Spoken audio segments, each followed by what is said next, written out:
자식을 잃은 부모를 표현하는 단어가 없다는 말 혹시 아시나요? 물론 제가 자식을 잃은 사람은 아니지만 그만큼의 고통을 겪어봤습니다. 오죽하면 자식 잃은 부모를 표현하는 단어가 없겠어요. 얼마나 고통스럽고 얼마나 슬프면 그걸 단어로 표현을 못한다는 것 아닙니까? 제 딸이 그랬습니다. 제 딸의 고통을 옆에서 지켜보면서 저는 차라리 우리 딸이 살아있는 게 사는 게 아닌 것 같아서 너무 괴로웠고 하루하루가 너무 힘들었네요. 매일매일 기도했습니다. 우리 딸을 살려달라고. 그리고 상처받은 제 마음을 구해달라고 기도했습니다. 도대체 어떤 일이었냐고요? 제가 차근차근 설명드리겠습니다. 저는 올해 60 중반입니다. 아내는 일찌감치 하늘로 보냈네요. 뭐가 그리 좋은 게 있는지 하늘로 얼른 가버렸어요. 저에겐 딸 하나 남겨주고요. 아내가 병으로 떠나며 임종 직전에 유언으로 남긴 말이 딸이 결혼하면 저도 재혼하라는 거였어요. 그 말인 즉슨 딸이 결혼하기 전까진 재혼하지 말아달란 뜻이었죠. 저는 그 말을 하늘의 명령이라 생각했습니다. 왜냐면 아무리 좋은 계모라도 제 딸을 친엄마처럼 돌봐주진 못할 거라고 생각했고, 저 역시도 아내가 생기면 아이에게 신경을 못 쓸까봐 재혼은 꿈꾸지 않았어요. 그렇게 딸이 성인이 될 때까지 저는 오직 딸 하나만 바라보고 살았습니다. 주변에서 그럽디다. 나중에 딸 결혼하면 그땐 완전 혼자가 되니까 늦기 전에 재혼을 하라고요. 하지만 저는 아내의 유언에 따라 여자를 돌보듯 하면서 딸의 육아에만 신경 썼습니다. 제 딸이 대학 입학하던 날, 입학식 끝나고 차 안에서 너무 울었던 기억. 아이가 취업하고 취업 축하한다는 의미로 정장을 사놓고 또 한 번 통곡을 했었네요. 딸을 둔 아빠로서 해줄 수 있는 게 이것밖에 없어서 미안해서 울고, 한편으론 엄마 없이 자라준 아이가 대견해서 또 울고, 이래저래 눈물 많은 아빠가 됐죠. 이제 다 키웠구나 해도 뭔가 부족해 보이고, 부모 눈에는 아이가 평생 어려 보이고 부족해 보이잖아요. 항상 노심초사했습니다. 하지만 자식이 부모 마음대로 움직이질 않잖아요. 그토록 착하고 언제나 제 곁에 있어줄 것 같던 딸이 어느 날 남자친구를 만나는 겁니다. 저는 늘 기도했습니다. 우리 딸을 진심으로 사랑해주는 남자이길 바랬고, 그 남자를 제가 진심으로 마음에 들어하길 바랬습니다. 언젠가 제 품에서 떠날 아이라면, 그리고 내 아이와 같이 살 남자라면 저도 사랑하길 바랬죠. 하지만 딸이 데리고 온 남자는 너무나도 실망스러웠습니다. 어디 동네 건달만도 못한 남자였거든요. 사실 아이가 남자를 안 만나본 것도 아니에요. 그전에도 몇 번 연애를 했던 것도 알고 있었고, 사랑 때문에 힘들어하는 것도 알고 있었지만, 그런 과정을 거치고 나면 나중에 진짜 좋은 남자를 만날 수 있을 거라 믿었는데, 집에 처음으로 데려온 남자 수준이 너무 처참해서 놀랬습니다. 일단 외모는 둘째치고 직업부터가 마음에 안 들었습니다. 혹시나 특정 직업을 비하할 수 있으니까 말씀은 못 드리겠지만 사행성 사업 쪽에서 일을 하고 있더군요. 솔직히 내키지가 않았지만 그래도 직업이란 게 자기가 원한다고 다 얻을 수 있는 건 아니니까 이해를 했지만 예비 사위의 태도가 너무 불성실한 겁니다. 옷 사이로 언뜻 비치는 문신도 별로였지만 말투부터가 거친 사람, 속된 말로 건달들이나 양아치들이 쓰는 말투가 살짝 묻어나오는 거예요. 제가 전문적으로 관상을 볼 줄 아는 사람도 아니고 사람에 대한 촉이 좋은 편도 아니지만 딸이 데리고 온 예비 사위는 누가 봐도 인상이 좋지 못했어요.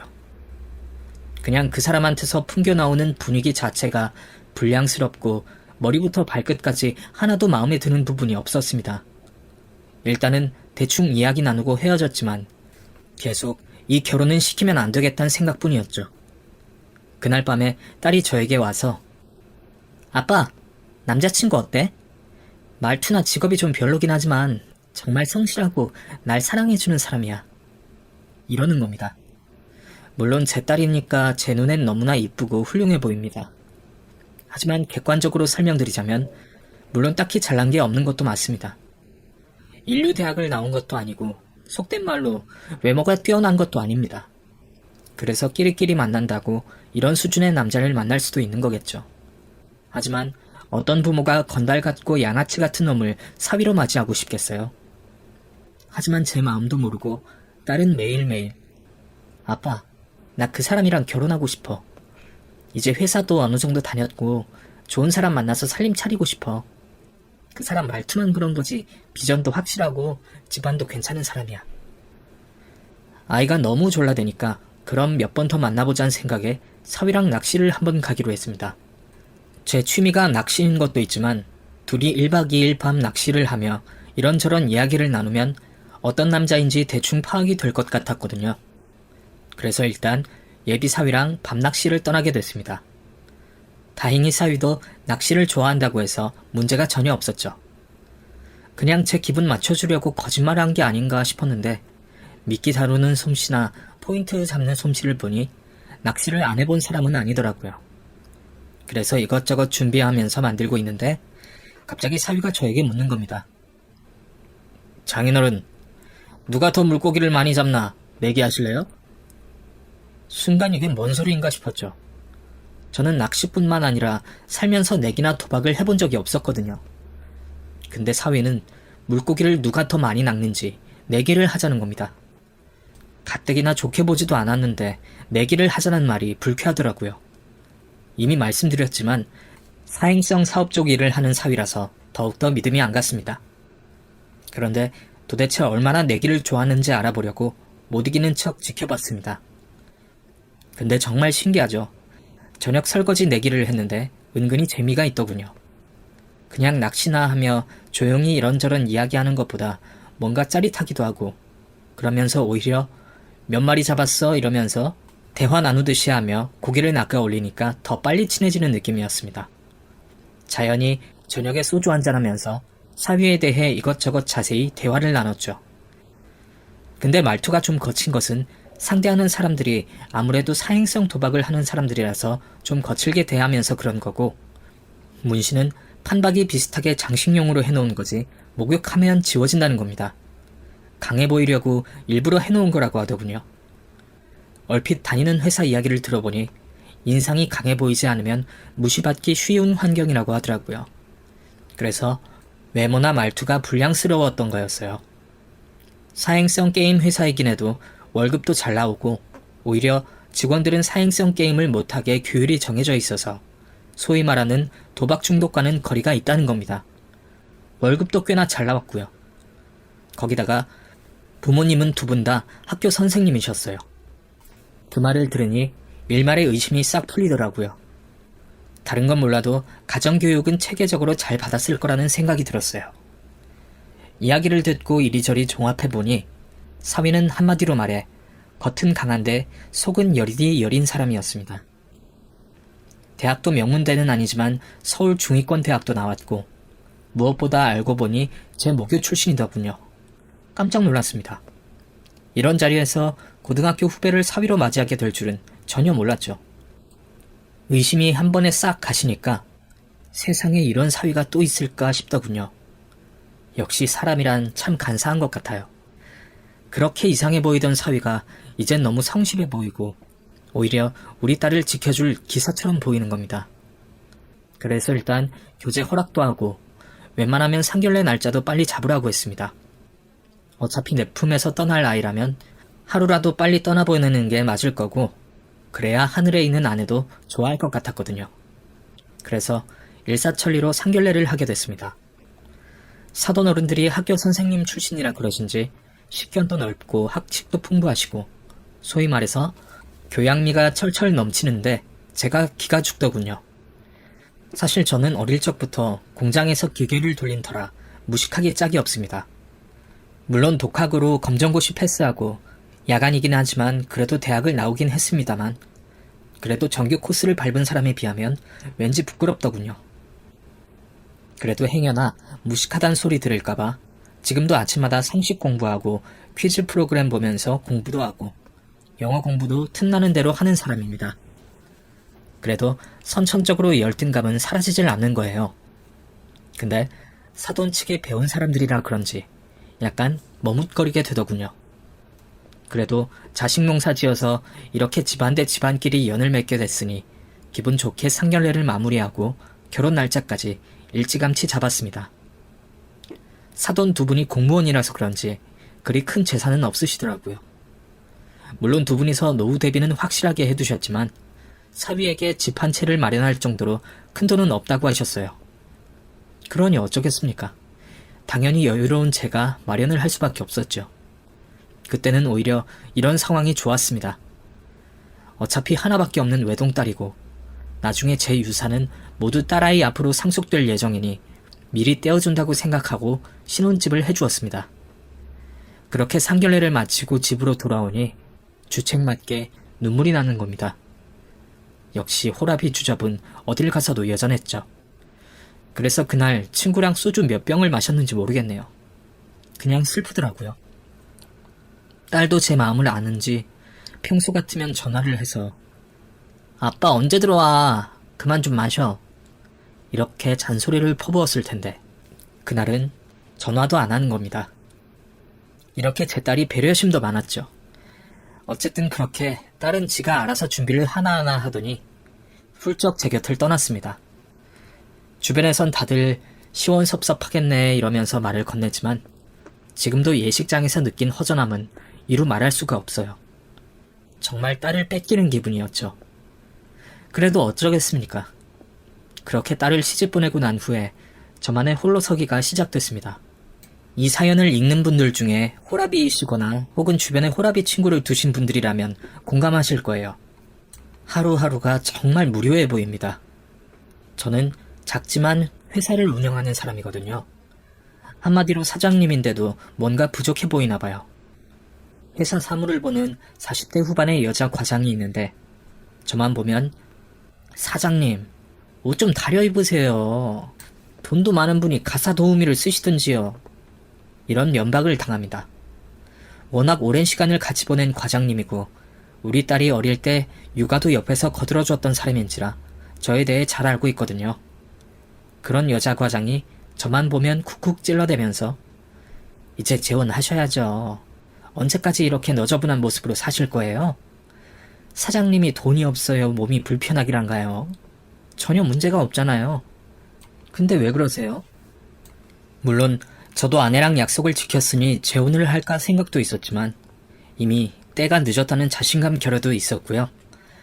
이제 이 나이에 생판 모르는 여자랑 알콩달콩 하는 것도 피곤하다는 생각도 있었고요. 가장 큰 이유는 행여나 새로운 아내가 저의 재산을 두고 나중에 딸과 문제를 일으키진 않을까란 걱정 때문이었습니다. 사서 걱정을 한다는 생각도 있지만 그래도 이런 문제까지 다 해결해주고 싶은 게 아빠의 마음이었거든요. 글을 쓰면서 보니 제가 참 별 시덥지 않은 걱정도 많은 사람처럼 보이긴 합니다만 여러분이 양해를 부탁드립니다. 어쨌든 주변에선 재혼하라고 하고 일단 마음이 흔들려서 한번 좋은 사람 있으면 소개 좀 시켜달라고 했습니다. 저를 옆에서 오랫동안 지켜봐온 여자 과장이라 그런지 아주 저의 성격과 딱 맞는 여성분을 소개시켜준 거예요. 솔직히 놀랄 정도였습니다. 처음 만났는데 마음이 쿵쾅쿵쾅거리고 벌써부터 사랑에 빠진 것 같았죠. 상대 여성분 역시 저랑 잘 맞는 분이라 생각했는지 은근히 계속 만나고 싶다는 뜻을 비췄고요. 그렇게 중년이 훌쩍 넘어간 나이에 새로운 연애를 시작했습니다. 워낙 여자를 오랜만에 만나다 보니 서툰 점도 많고 부족한 부분도 많았지만 상대 여성분이 그런 저를 이해해 주었어요. 오랜만에 느껴보는 설렘과 두근거림은 제 기대 이상으로 기분 좋더라고요. 여자가 연애를 하면 밝아지고 예뻐진다는 말이 있잖아요. 이 말이 여자한테만 해당되는 말이 아니더라고요. 그때 당시 동창회를 나갔는데 제 친구들이 저를 보며 야, 너 얼굴 좋아졌다. 무슨 일 있냐? 그러게. 옛날에는 쭈글쭈글 인상만 가득이었는데 요새 보니까 확 폈어. 이 자식, 우리 모르게 여자 있는 거 아니야? 아니 그렇잖아. 딸 시집 보내서 외로울 텐데 이렇게 얼굴 좋아진 거 보니까 분명 뭔가 있어. 결국 제가 이실직고 하기도 전에 제 친구들은 저의 연애 사실을 눈치챌 정도였어요. 그렇게 몇 번의 만남을 더 가지면서 더욱 그 여성분에게 빠져들었고 앞으로 남은 생을 그 여성분과 함께 해야겠다는 생각이 들었습니다. 그래서 더 늦기 전에 딸에게 슬쩍 이야기를 했죠. 이게 예의는 아니지만 너가 결혼하고 나서 내가 소개로 여자를 한 명 만났는데 올해 말고 2, 3년 후쯤에 큰 문제가 없다면 결혼식 없이 혼인신고만 하고 합칠까 한다. 너 생각은 어떠냐? 이랬습니다. 저는 딸이 엄청 서운해할 거라고 생각하고 정말 조심스럽게 이야기를 건넸는데 오히려 딸이 반가워하면서 아빠, 잘 생각했어요. 저도 아빠 홀로 두고 시집와서 너무 마음이 안 좋았는데 이젠 그렇게 하세요. 아빠가 원하시면 재혼하셔도 돼요. 그 말이 어찌나 고맙고 눈물이 나든지 저도 모르게 딸에게 고맙다고 했습니다. 그리고 사위에게도 이 사실을 이야기했고요. 다 알아놔야 나중에 거리감이 그만큼 덜할 테니까요. 그런데 며칠 후에 갑자기 사위가 집에 찾아온 겁니다. 아주 귀한 술을 갖고 왔더군요. 갑작스러운 방문에 좀 놀라긴 했지만 사위가 장인 찾아오는 게 이상한 일은 아니니까 반갑게 맞아줬죠. 물론 중간중간에 딸이랑 사위가 집에 놀러 오기도 하고 식사도 몇 번 했습니다. 그래도 이렇게 혼자 오는 건 처음이라 어색하더라고요. 그래서 술을 한잔하는데 갑자기 사위가 장인어른, 재혼하시면 어떡하실 건가요? 무슨 소리인가? 뭘 어떻게? 재혼하실 거면 혼인신고 하실 건가 궁금해서요. 글쎄, 내 주변에도 재혼한 친구가 있긴 한데 나중에 괜히 집안에 문제 생긴다고 혼인신고 안 하고 그냥 살림만 합친 친구도 있고 정식으로 혼인신고 올린 친구도 있어서 나는 아직까지 고민일세. 근데 왜? 혹시나 유산 문제 때문에 그러나? 무슨 말씀이세요? 섭섭합니다. 저 그런 사람 아닙니다. 장인어른이 어떻게 준비하셨는지 알아야 저희 자식들도 준비를 하니까 그러죠. 뭐 걱정하지 말게. 자네나 딸에게 한 푼이라도 남겨주면 남겨줬지 귀찮게는 안 할 테니까. 그 말에 사위가 안심을 한 건지 아님 다른 속셈이 있는 건지 모르겠지만 사위는 무슨 돈 이야기를 하냐며 오히려 저를 농담식으로 구박하는 겁니다. 장인어른, 저는 그런 생각 없어요. 어쨌든 말이라도 그렇게 해주니까 기분 좋게 넘어갔죠. 반응이 슬쩍 오길래 사위나 딸이나 저의 재혼에 대해 민감하게 생각한다고 느낌은 받았죠. 그래도 저는 부담을 안 줄 생각이었으니까 제가 알아서 할 자신이 있었으니까 대충 간만 잡고 넘어갔습니다.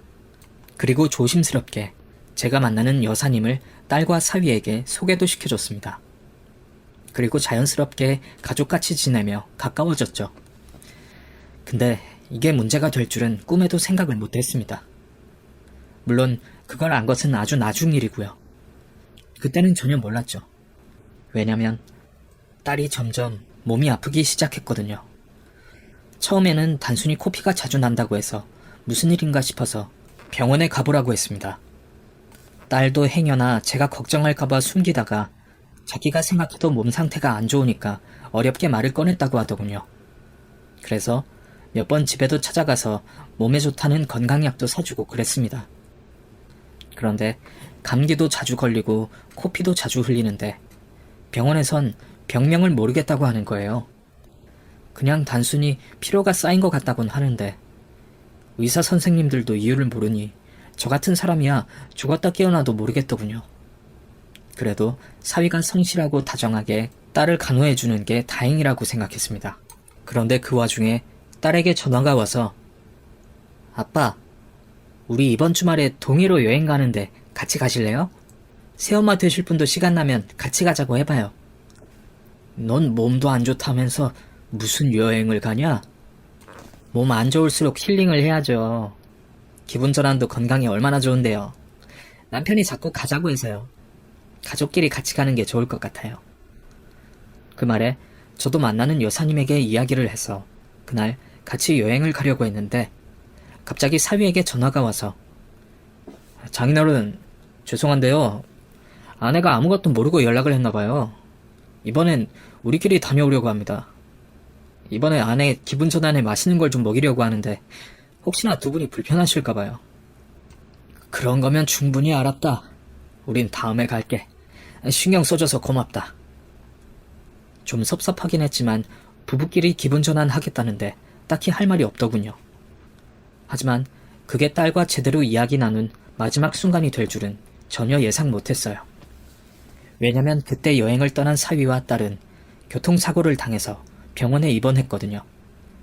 근데 정말 이상한 게 사위는 전치 4주 정도의 골절상 정도인데 딸은 이마에 큰 충격으로 의식을 잃고 장기간 병원에 입원을 했습니다.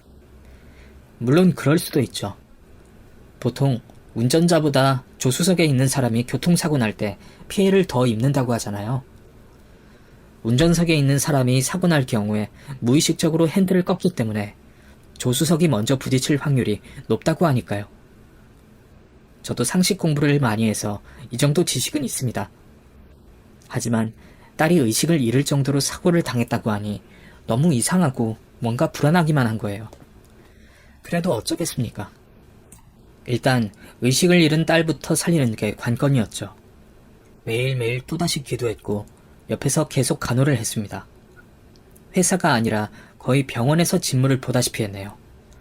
그나마 불행 중 다행인 게 회사에서 바쁜 시즌이 지난 후라 제가 없어도 그나마 회사가 돌아갔거든요. 그래서 딸을 간호하는데 정확히 일주일 만에 의식이 돌아오긴 했는데 세상에나 딸이 아무 말이 없는 거예요. 처음에는 고통 때문에 말을 일시적으로 안 하는 줄 알았어요. 근데 아예 말을 못하는지 멍하니 있는 겁니다. 의사 말로는 성대에 문제도 없다는데 딸은 아무 말도 안 하는 건지 못하는 건지 어쨌든 멍한 모습으로 병원에만 누워있는 거예요. 우리가 흔히 말하는 넉나간 모습이었죠. 아마 머리를 부딪히는 바람에 그 충격으로 잠시 실어증에 걸린 것 같았어요. 일단 딸이 살아났다는 것엔 감사했지만 그래도 이런 모습이 될 거라곤 상상도 못했죠. 일단 사위도 치료가 거의 다 끝났고 딸은 정신이 돌아왔으니까 도대체 어떻게 된 거냐고 사위에게 물었더니 갑작스레 자동차 브레이크가 안 들어서 도로 한복판에서 사고가 났다는 겁니다. 충분히 그럴 수도 있으니까 이해한다고 했죠.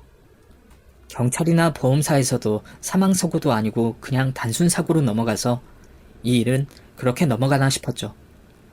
근데 딸이 말을 못하고 그냥 멍하니 있는 시간이 길어질수록 답답해지는 겁니다. 일단 병원에서 퇴원하고 이래저래 통원 치료를 하는데 병원에서는 교통사고 후유증으로 인해 일시적으로 실어증에 걸린 것 같다고 심리치료를 병행하라고 권하는 거예요. 도대체 우리 딸이 뭘 보고 놀라서 이러나 걱정은 됐지만 사위에게 잘 좀 간호해달라고 부탁을 하고 소식만 들을 수밖에 없었죠. 시집간 딸이 실어증 걸렸다고 우리 집으로 데려올 수도 없잖아요. 일단 저는 딸이 얼른 낫기만 기다렸는데 어느 날 사위에게 전화가 온 겁니다. 딸이 퇴원하고 3개월 정도 지났을 무렵이에요. 며칠 전에 만났을 때도 딸의 차도가 없다더니 이젠 딸의 몸 상태가 너무 안 좋다는 연락이 온 겁니다. 도대체 교통사고 한 번 당했다고 후유증이 이렇게 길다는 게 이해가 안 되는 거예요. 병원에선 별로 이상한 점은 없다고 하고 아이는 차도가 더 악화되니 애비 입장에선 너무 답답할 노릇이었죠. 그래서 마침 사위가 딸을 데리고 병원에 간다길래 나도 같이 가서 의사 이야기 좀 들어보겠네. 언제 가는 건가? 아닙니다, 아버지. 저희가 알아서 할게요. 괜히 신경 쓰이게 해드리고 싶진 않아요. 그래? 알았네. 잘 부탁하네. 이러고 끊었죠. 솔직히 진료받으러 가는 날까지 쫓아가는 것도 오버란 생각이 들어서 일단 한 발 물러나긴 했지만 계속 찜찜한 겁니다. 그런데 며칠 후에 사위가 연락이 온 거예요. 딸을 며칠만 돌봐줄 수 없겠냐고 하더군요. 자신이 해외 출장을 가야 하는데 그동안 딸을 맡길 곳이 없다는 겁니다. 일단 알았다고 했죠. 저야 회사 2, 3일 안 나갈 수도 있고 행여나 급한 일 생기면 여사님에게 부탁을 좀 해볼 생각이었습니다. 어차피 한 가족처럼 지내고 있던 터였으니까요. 그래서 딸이 우리 집에 왔는데 예전보단 뭔가 의사소통이 좀 늘긴 늘었는데 여전히 말은 못하더군요. 그래서 글로 쓰라고 해도 전혀 뭘 할 의욕이 없어 보였습니다. 그러다가 갑자기 화를 내질 않나, 그러다가 갑자기 또 울지를 않나, 마치 어린아이가 되어버린 듯 해보였어요. 너무 갑작스러워서 어떻게 해야 할지 모르겠더군요. 이런 상태까지 온 딸이 너무 안쓰러운 거예요. 그래서 사위에게 연락을 했죠. 그랬더니 사위가 하는 말이, 아버지, 솔직히 더는 같이 못 살겠네요. 제가 생각할 시간을 좀 주세요. 저도 미칠 것 같네요. 이러는 겁니다. 이게 뭔 개소리인가 싶었죠. 그러니까 실어증 걸리고 신경질적이 된 내 딸을 지금 나보고 다시 키워달라는 말이었습니다. 여러분 같으면 이런 소리 듣고 이해가 되겠어요? 이쁘고 건강할 때는 사랑한다며 데려가더니 이젠 아프고 귀찮아지니까 나보고 다시 데려가라고 하는 거잖아요. 우리 딸이 버려진 강아지도 아니고 사람을 이렇게 취급하는 서위놈에게 정내미가 뚝 떨어지는 겁니다. 그래서 제가 쓴소리를 좀 했죠. 그랬더니 사위는 일단 자기는 할 일도 많고 생각할 시간이 필요하다며 당분간 딸의 건강만 보살펴달라고 하곤 전화를 끊더군요. 그때부터 사태가 이상하게 돌아가는 겁니다. 오래 살다 보면 생기는 촉이란 게 있잖아요. 거기다가 저는 가게를 오래 이어와서 그런지 거래처하고 이런저런 밀당을 해보는데 사고가 터질 때마다 오는 이상한 냄새를 맡게 되거든요. 근데 사위한테서도 그런 냄새가 나는 겁니다. 물론 진짜 냄새가 아니라 그냥 나만이 느낄 수 있는 기분이 있었어요. 뭔가 심상치 않아서 일단 여사님에게 이야기를 했더니 걱정 말아요. 딸은 제가 병원도 데리고 가고 잘 보살필 테니 사위하고 마무리 좀 잘하세요. 이러는 겁니다. 그래서 사위를 직접 만나려고 딸의 집으로 갔죠. 그날은 집에 안 오더군요. 그래서 기다릴 테니 집에서 이야기를 하자고 해도 안 오고 다음날도 오질 않더군요. 제가 무슨 잠복하는 형사도 아니고 이 나이에 차 안에서 쭈그려 자는 것도 한계가 있어서 더 이상 안 되겠다 싶었는데 사위가 오는 게 보이더군요. 근데 혼자가 아니라 웬 다른 여자랑 아주 희희낙낙거리며 걸어오는 겁니다. 물론 연인같이 하고 오는 것은 아니었습니다만 저는 느낄 수 있었습니다. 사위가 뭔가 다른 짓을 하는 게 느낌이 확 오더군요. 혹시나 하는 마음에 차 안에서 몰래 사진을 찍어뒀고 본능적으로 지금 사위를 아는 척 해봤자 좋을 게 없어서 바로 집으로 돌아왔죠. 은근히 괘씸하더군요. 어느 정도 물증 비슷한 장면도 목격했으니 이걸 어찌하면 좋을까 싶어서 은퇴한 경찰 친구에게 슬쩍 물어봤습니다. 그 친구 말이 그런 거 조사해주는 애들 많아. 우리도 수사하다 보면 그런 애들 도움받곤 했는데 어떻게 좀 알아봐 줄까? 그래서 일단 사위 뒤를 좀 조사해달라고 부탁을 했는데 그거가 며칠 걸리지도 않더군요. 친구놈이 여기저기 물어봐서 조사를 해보니까 사위 집, 그러니까 딸 집에 다른 여자가 들락날락하고 있다는 겁니다. 심지어 증거 사진도 몇 장 찍어서 보내주더군요. 이러고 보니 대충 앞뒤가 맞고 무슨 이유인지 감이 잡히기 시작하는 거예요. 이젠 사위놈과 한번 만나서 제대로 단판을 지으려고 하는데 그때 회사 과장에게 연락이 오는 거예요. 제가 회사 운영을 하면서 딱 하나 다른 쪽에 투자를 한 번 한 게 있거든요. 식료품 만드는 아주 영세한 공장인데 큰 수익이 나는 곳은 아니지만 그래도 의리 때문에 지속적으로 투자해서 수익을 조금 나눠 갖는 공장이 하나 있습니다. 근데 여기 투자 수익을 사위에게 맡겼습니다. 사행성 사업을 하는 회사를 다니긴 하지만 그래도 거기서 경영 파트를 담당하고 있고 딱히 큰 돈이 오가는 곳도 아닌데다가 나중에 돈 문제로 시끄러워지기 전에 미리 나눠주려는 의도로 그 부분만 사위에게 따로 떼줬거든요. 물론 법적으로 완전히 준 건 아니고요. 근데 그 식료품 공장에서 돈이 안 들어왔다고 말하는 거예요. 한마디로 말해 사위가 돈을 갖고 장난을 친 거였습니다. 자세히 말씀드리면 엄청 복잡해서 간단히 말씀드리자면 사위가 돈을 중간에 가로챈 겁니다. 물론 단순 실수일 수도 있습니다. 그리고 평상시 같으면 상황 이야기 듣고 대충 마무리하면 되는 수준이었고요. 그런데 지금은 그럴 상황도 아닌 거고 바늘도둑이 소도둑 된다는 생각이라서 이참에 확실히 끊어줘야겠다는 생각이 들더군요. 어차피 딸 문제로 이혼을 시키든 아니면 전후 상황을 듣고 계속 이어가든 해야 하니까 제가 총대를 매야겠더군요. 그래서 사위를 만나서 이야기를 했습니다. 자네, 요즘 따로 만나는 여자 있나? 무슨 말씀이세요? 이렇게 집에 들락날락거리는 여자가 있는데도 발뺌할 건가? 회사 동료일 뿐이고요. 아버님 회사에서 오래 일하신 과장님과 같은 관계라고 생각하시면 됩니다. 오래 알고 지내서 아내가 아프니까 자신이 식사 챙겨준다고 몇 번 집에 온 거예요. 그리고 제 뒷조사하고 다니셨네요. 이거 사생활 침해 아닙니까? 순간 사위놈 눈에서 비열함과 양아치 기질이 쓱 하고 나오더군요. 그동안 발톱을 숨기고 살았던 거죠. 그래서 일단 알았다고 했습니다.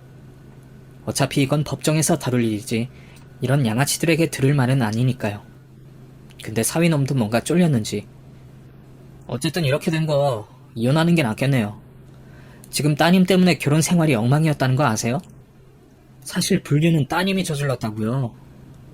우리 딸이 무슨 불륜을 저질러? 됐고요. 저는 이혼할 거니까 나중에 그렇게 하시면 됩니다. 아주 막무가내더군요. 일부러 배째라식으로 나오는 것 같은데 너무 부하가 치밀고 억울한 겁니다. 도저히 이런 마음으로 살 수가 없어서 그날도 속상한 마음에 술을 한잔하고 집에 들어가니 딸이 멍하니 앉아있는 겁니다. 답답하기도 하고 아무것도 못해주는 아비로서 미안하기도 하고 그래서 딸에게 물어봤습니다.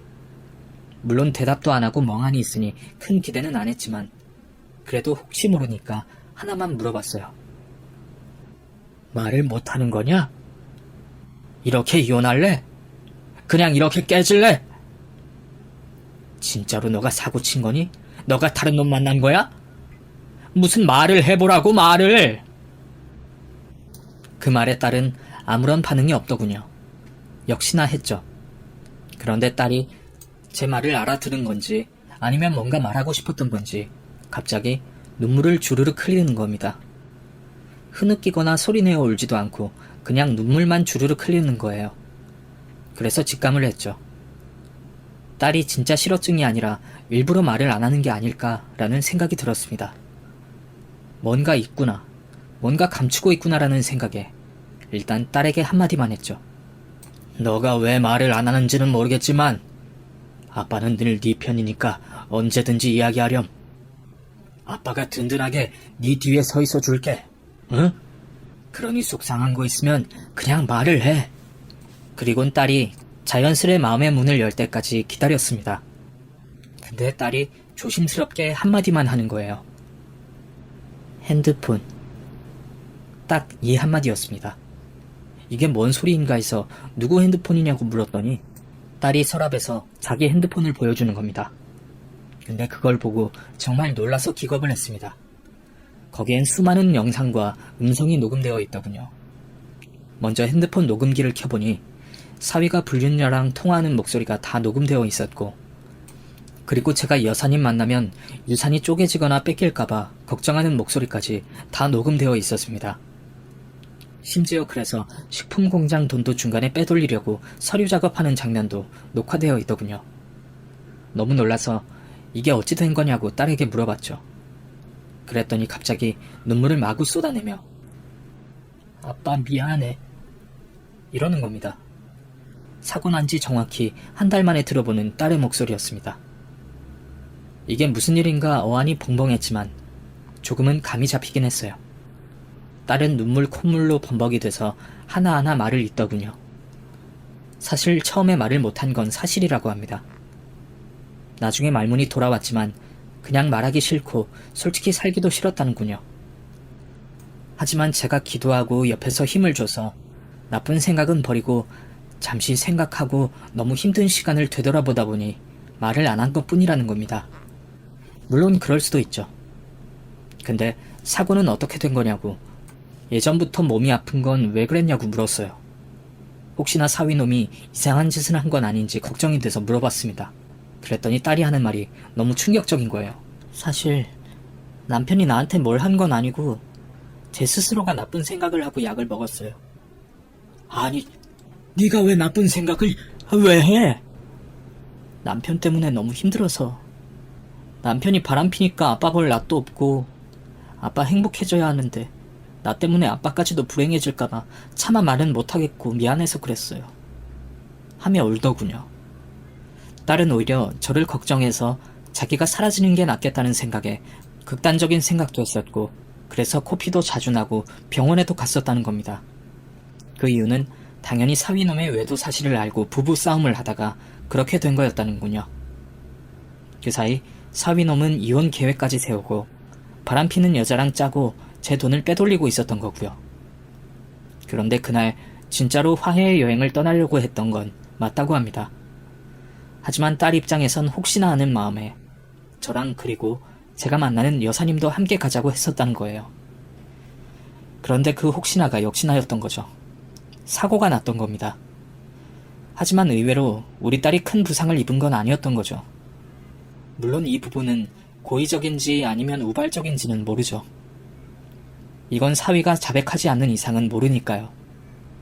어쨌든 찜찜했는데 진짜 사고가 나니까 딸은 너무나도 기가 막혔다는 겁니다. 그리고 이 사실을 저에게 알리고 싶었지만 처음엔 말이 안 나오고 나중엔 말해봤자 제가 불행해지고 마음 아파할까봐 말을 아예 안 했다는 거예요. 그러면서 혼자서 이런저런 생각을 했다는군요. 그냥 이혼할까? 이혼하면 남편만 좋은 일 시켜주는 거 아니야? 나만 불행하고 내가 불행해지면 우리 아빠도 불행해지는데 괜찮을까? 별의별 생각을 다 한 거죠. 그 말을 듣는 내내 우리 딸이, 심성착한 우리 딸이 미안하기도 하고 고맙기도 하고 한편으론 바보 같아 보이기도 해서 저도 펑펑 울었습니다. 어쨌든 제가 더 자세히 설명은 못 드리겠지만 일단 딸은 사위놈의 불륜과 사기치려는 행적을 몰래 녹음하고 녹화해서 증거로 다 가지고 있었더군요. 물론 그 사실을 사위놈은 아는지 모르는지 일단 우리 딸이 불륜이라며 허위사실로 이혼하자고 으름장을 놓았던 거고요. 딸에게 물어보니 그런 일도 없다고 하고 나중에 사위도 증거 하나 제시한 적도 없습니다.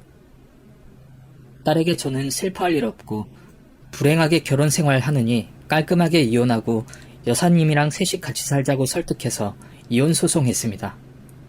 사위는 저희가 이렇게까지 나올 줄 몰랐는지 당황한 기색이었어요. 이미 사위가 불륜을 저지른 증거들이 많이 있었기에 소송에서 이기는 건 식은 죽 먹기였죠.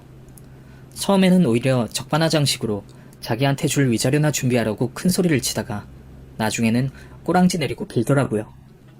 아마 이리저리 변호사 상담을 받고 자기가 불리하다는 것을 깨달았나봐요. 제가 없을 때 저 모르게 저희 집에 찾아왔어요. 다행히 저랑 같이 사는 여사님이 중간에서 제지를 해주었어요. 정말 사람 첫인상이라는 게 틀리지 않더라고요. 다짜고짜 문 열어줄 때까지 행패 부릴 거라고 무슨 건달처럼 행동했다고 들었는데 현명한 여사님이 바로 경찰에 신고를 했어요. 그리고 저희 집 초인종 CCTV에 녹화된 걸 법원에 제출하여 접근금지 신청도 받았고요. 당연히 이걸로 인해 이혼 소송을 하는데 더 유리해졌어요. 물론 당연히 저희가 이겼죠. 너무나도 명백한 유책 사유 증거가 있었기에 중간에서 사위가 합의를 해주었어요. 당연히 제가 사준 신혼집은 다시 제 딸이 가져올 수 있었고 거액은 아니지만 소정의 위자료까지 딸에게 지급하라는 판결을 받았죠. 그리고 저는 이혼 소송이 끝나자마자 바로 사위놈을 사기 고소를 해서 이미 재판 중에 있습니다. 나중에 재판을 하면서 알게 된 사실인데 딸이랑 살면서 예전 여친과 계속 만남을 이어온 것 같더군요. 어쩐지 처음부터 인상이 양아치스럽다 했습니다. 그래도 그 만남이 결혼 생활로 이어지면 안 되는데 그 양아치는 그걸 못 끊어내고 저한테서 돈을 뜯어낼 생각, 심지어 유산까지 받아낼 생각이었다는 게 정말 기가 막히고 어이가 없었습니다. 어쨌든 이제는 저희 집엔 딸과 새로운 내 아내가 된 여사님, 이렇게 셋이 오순도순 잘 지내고 있습니다. 재혼한 새엄마랑 제 딸이 잘 못 지낼 거라는 건 순전히 제 착각이었어요. 사위놈한테 상처를 입은 딸은 이혼 후에도 그 후유증으로 집안에만 있었는데 여사님이 밥도 챙겨주고 말동무도 해주면서 많이 회복을 하더라고요. 이럴 줄 알았으면 진즉에 재혼을 할걸, 그런 후회도 합니다. 어렵게 만든 가정이지만 새엄마에게 잘하는 딸이 있고 친딸처럼 우리 딸을 돌봐주는 아내가 있어서 저는 행복합니다. 앞으로 우리 딸이 다시 남자를 만나 재혼할 수 있을지는 모르겠지만 그때까지 지금처럼 우리 가족 행복하기만 지냈으면 합니다. 그럼 지금까지 긴 글을 읽어주셔서 감사합니다.